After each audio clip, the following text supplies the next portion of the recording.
watching the Alberta Report, our daily Alberta election coverage. This is the first day of Alberta Report because today is the first official day of Alberta's 2023 election. Today is May 1st, 2023. Really pleased to come here, have you here today. We're going to try and keep it short and sweet. We're not going to keep you here all day, but we want to give you the real highlights of what's happened on the previous day's campaign trail and what is expected today. And we're going to do it at least every weekday of the campaign as we go through. So we're going to be talking about the what's happening today, the writ being dropped, the election finally getting officially started. We're going to talk about the different campaign launches and some really interesting polling data kind of broken down by predictions of different seats and really just how too close to call this election really is. And throughout this, we're going to normally have myself, but also opinion editor Nigel Hannaford and Western Standard News editor Dave Naylor. But we're going to be bringing in reporters and columnists scattered throughout Alberta who are on the ground covering the election day by day here. So we're going to start with, the writ drop. The election has been effectively underway for quite some time. This is Alberta's first election with an actual fixed election date. We've had fixed election windows before where we knew within 3-4 months roughly when it's going to be. And that's mostly been observed except for the time Jim Prentice kind of threw that one out of the window, much to his peril. But by having a specific fixed election date, it's resulted in this very long election. It's felt like we've been in it for a long time already, but it starts officially today. I guess really quickly, Nigel, do you think this is going to change anything in the minds of voters? Does this mean, because it's official, they're going to pay more attention today than they did yesterday? I think people start to pay attention in the last 2 weeks. In fact, given when the Victoria Day weekend is, that's probably when everybody is going to be watching it. Right now, we've got a lot of people watching it, but just the way these things go, it usually picks up through the campaign. Your Britishness is showing when you call it Victoria Day instead of May 2-4 or May Long. The proper name. The proper British name. Long may it flourish. Yeah, anyway, there you go. Here's to the Queen. Dave, same question to you.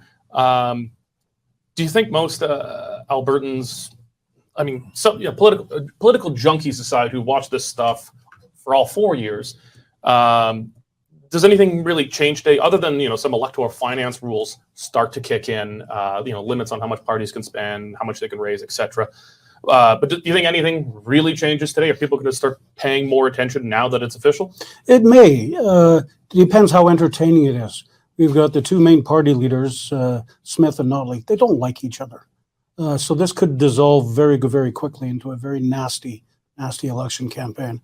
And if that happens, yeah, all eyes will be on it because it's good fun. So we're going to get to the launch of the campaigns in a moment, but we're going to talk about what's happening today first. Today, Alberta Premier and UCP leader Rachel Notley, Danielle Smith is in Auburn Bay in southeast Calgary, I believe, for a campaign event there. We don't know what's going to be happening other than some kind of campaign event where she will likely say something probably interesting, some kind of election promises. Similarly, Rachel Notley in Calgary, both party leaders in Calgary on the first day of the campaign. I don't think that should be shocking to either of you. Battleground in Calgary. No, it's going to be won and lost in this city, no doubt about it. Yeah. Well, we're going to have reporters on the ground there covering Rachel Notley and Danielle Smith in Calgary here today. So the campaigns launched over the weekends.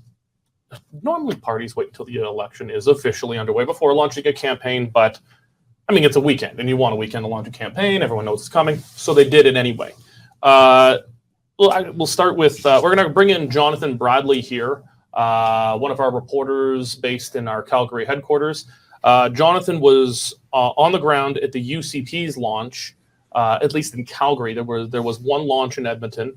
The UCP did two launches, one in Edmonton, one in Calgary.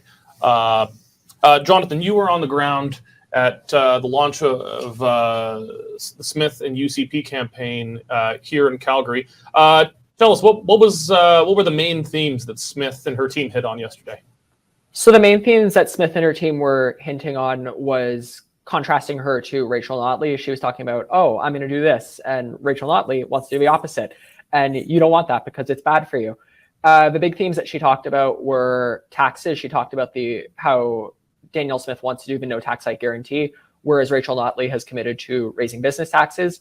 She spoke about public safety, and she talked about how the UCP wants treatment and more police officers on the street, whereas the NDP has implicitly implied that they're going to defund the police and promote safe consumption sites. And then the arena was a big issue as well, where Smith talked about how we're going to build the new entertainment and sports district in Calgary, whereas Notley might kill the deal. What was the general vibe or feeling in the crowd? Obviously, these are partisan crowds for both the UCP and NDP launches. It's normally diehard party members who want to give up the first really nice sunny Saturday of the year who to go to a political rally. But what was the general reception and vibe talking to the supporters at the UCP's launch? It felt positive. Like, I spoke with a few supporters. I tweeted about what they were saying, and many of them were happy to be there and said that they think Danielle's going to win. Obviously, many of them voiced concerns with Rachel Notley. I remember I spoke with one lady who had grown up in Manitoba, and she told me that when she was living in Manitoba was when the NDP was in charge for about 30 years, and she said they completely destroyed the province. So there was a little bit of fear, but it was mainly optimism and happiness. What do you think? What was the big takeaway from the event? The big takeaway was that Danielle was talking about how she has a direction. She wants to keep moving this province forward. The person who kicked off the event was Alberta United Conservative Party candidate for Calgary Shaw, Rebecca Schultz. Schultz spoke about how Alberta is booming and we have this great economy and people are moving here and people love living here. And it was kind of like, if you want that to stay, you have to vote for us. All right. Western Standard Alberta reporter Jonathan Bradley coming to us from Calgary. Thank you very much, Jonathan. You're welcome. So Smith's launch in Calgary, obviously very Calgary-centric. The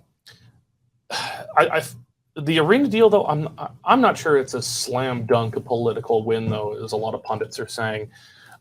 In particular, because I think like that kind of thing divides conservatives. More moderate conservatives tend to like that kind of thing. It's corporate welfare-y, it's investing in public infrastructure, but it's not necessarily socialist. But it's government spending money to ostensibly improve the community. But a lot of populist conservatives don't like seeing taxpayers' money go towards private business interests. Nigel, do you think I don't know, but do you think this is a net win for her? Net.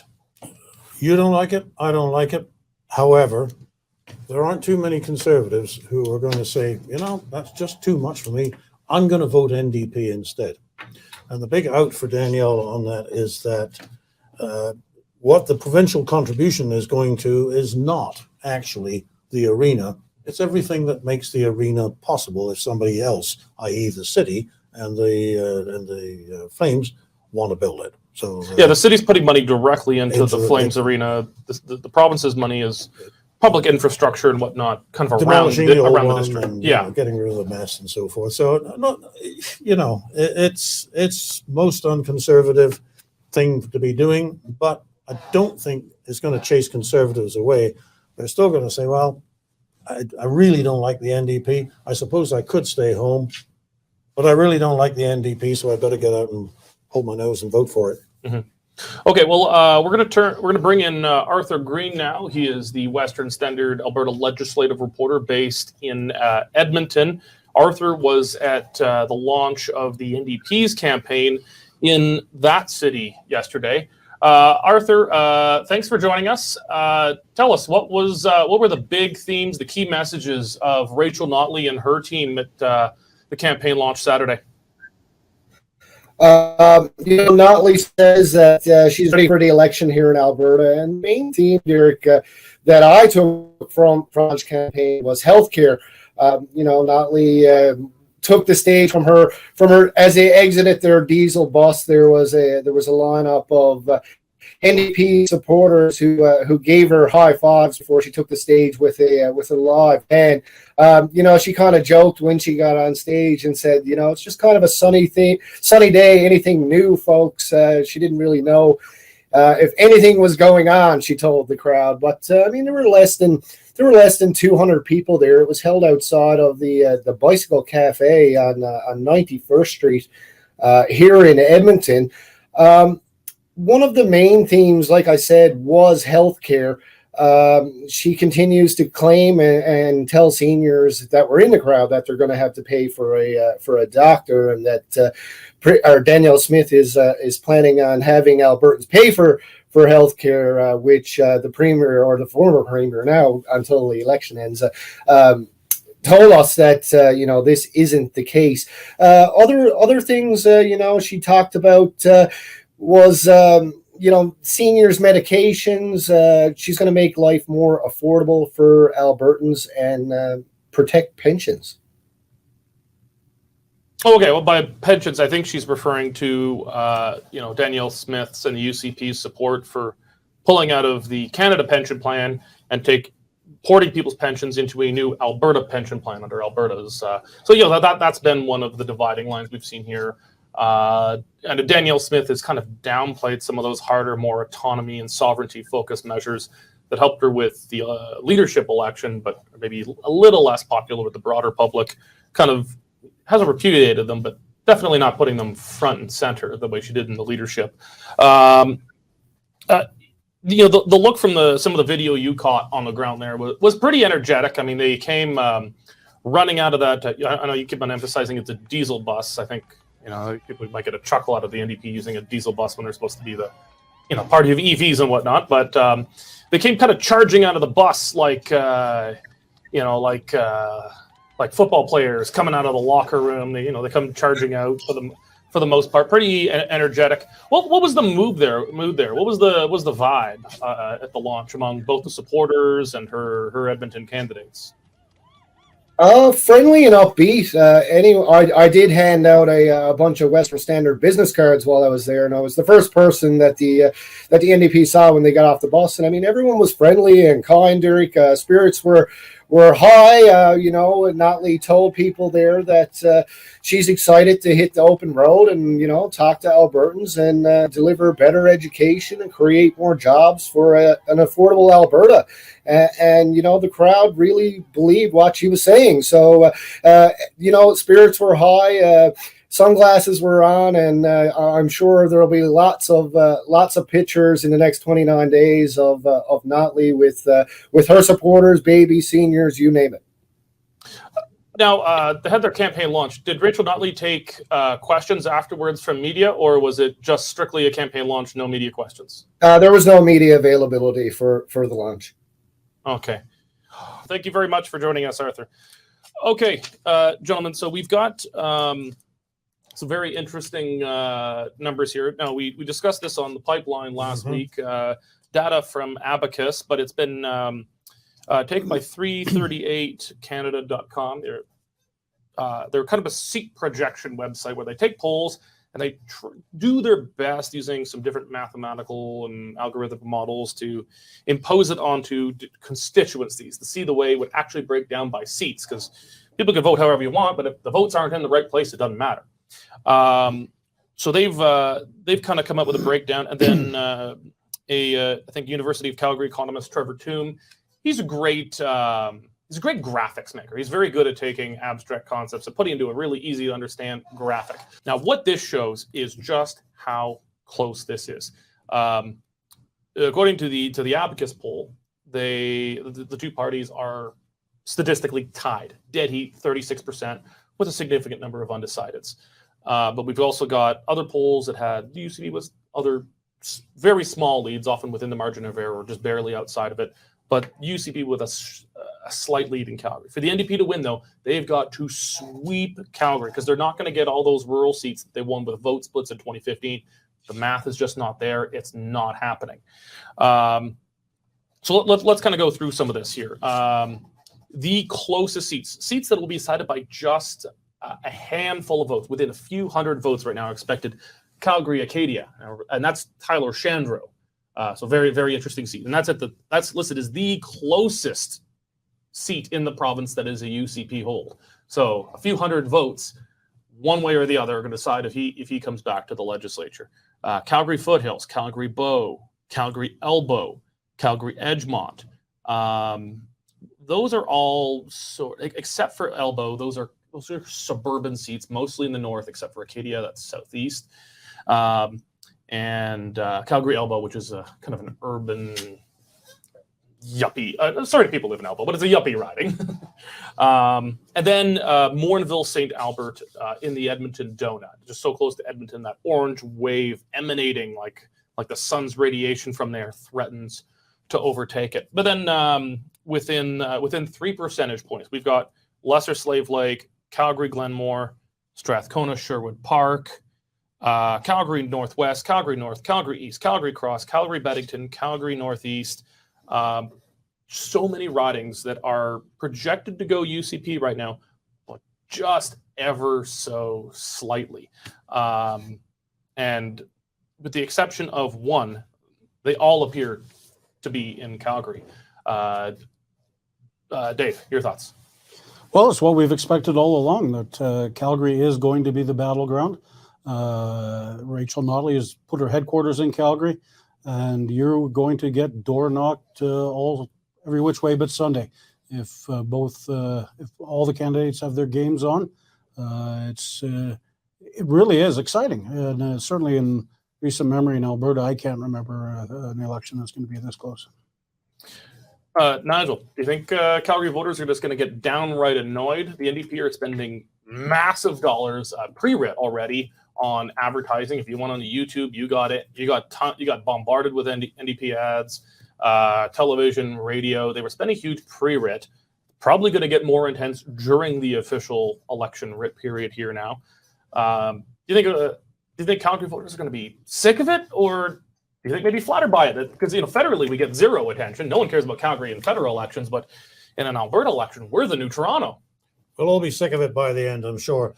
I think what this very close graph shows is that in those constituencies, the issue is not going to be so much as the ideas of the campaign, but the technical efficiency of the ground teams in getting out the vote. Mm-hmm. I mean, when you are down to things changing hands on 100 votes or less, which is what you're talking about there, then it really does matter that you get your supporters to the polls. Some parties are very good at that. Some have a lot to learn. That's really where that's going to be decided. And we all think it's going to be the rhetoric and the speeches from the leaders, and that's important.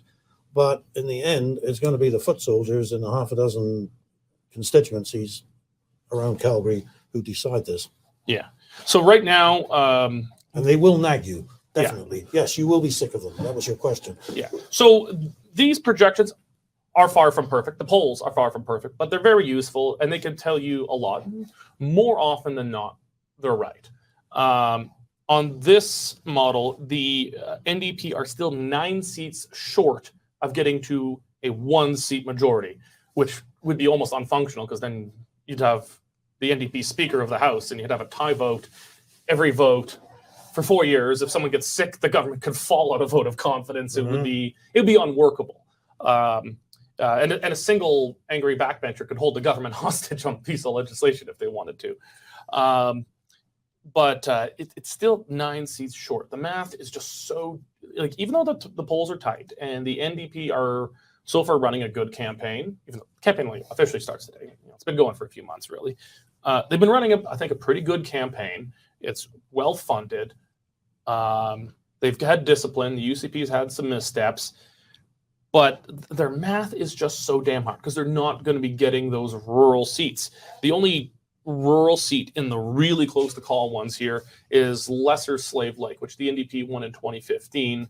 That's a far north seat. It's got large First Nation populations, and it's actually got a lower population than most constituencies. It's got a special rule applying to it because it's so big already that it's allowed to be more sparsely populated. Other than that, and then Banff, Kananaskis, those are the only 2, quote, non-big city ridings that they've really got on the list here. None of the Red Deers, nothing in Medicine Hat. You know, they won 2 Red Deer in 2015. They won the downtown Medicine Hat proper in 2015, but not 2019. That got redrawn, so the NDP have no chance of winning Medicine Hat now. It's now a hyper-conservative riding. They've got, they won like what was it called? Yellowhead and stuff like that in the rural north. They had a number of these things, and they've just, Wetaskiwin and stuff like that. They've just got 0% chance now. So this just means that, like, they're all Calgary. What are the chances that they can actually sweep the table on Calgary? They're going to need roughly 20 seats in Calgary. That seems damn near impossible to me. The numbers are there, and right now the numbers aren't what the NDP needs. Again, this is what all the next 29 days is about. Is the arena deal enough to swing Calgary? Is there going to be a bozo eruption from the UCP? Are they going to get Premier Smith's photo wrong on the campaign bus again? All these little things can't. The famous 2012 bus. The famous 2012 bus. But yeah, everything's to play for. It's everything to play for. And when you're talking about a couple hundred votes, that's just, it doesn't get any tighter than that.